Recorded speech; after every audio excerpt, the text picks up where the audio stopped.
Look, you've seen a lot of changes. You've been through the 60s, the 70s, and now the 80s. What do you think of where music's heading nowadays? Where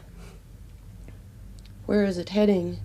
Well, Or where it's at now, you know? the 50s, I've been around through the whole quote-unquote rock and roll thing.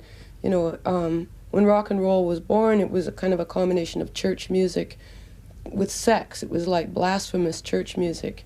The second wave of rock and roll was a kind of an opportunistic wave on the part of business. They just started sending up pretty boys and pretty girls with not much talent and grooming them for it, Fabian, that period.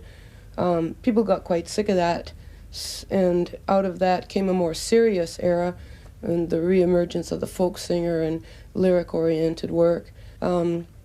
We've come through another pretty face, minimal talent, maximum good looks period, and a dance era, not unlike something. It's the second time I've been through it, and it seems that it's going to move in a similar manner that it did the last time, that it's going to be followed by a more pensive, lyric-oriented period. You have young women now coming up writing songs. How big a part in your life is music now in relation to your other interests like painting and poetry?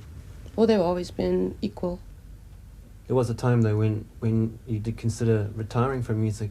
I've always considered retiring from it, yeah, since the beginning. Been threatening to retire for 20 years, still here.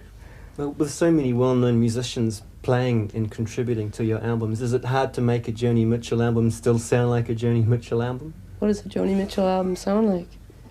Really? I'm a musician. I like all kinds of music. Whatever I like eventually finds its way into my music.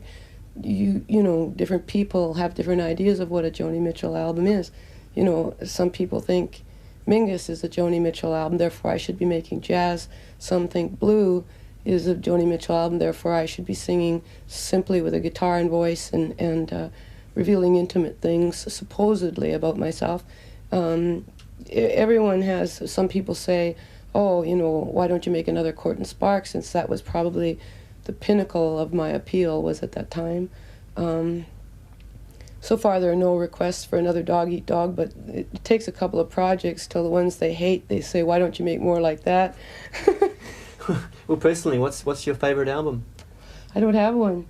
It's the one I'm working on now always, you know. But what direction do you think you'll take for your new one, for the follow-up to this one?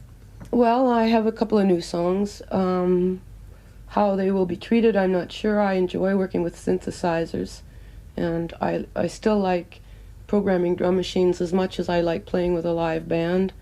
I don't know.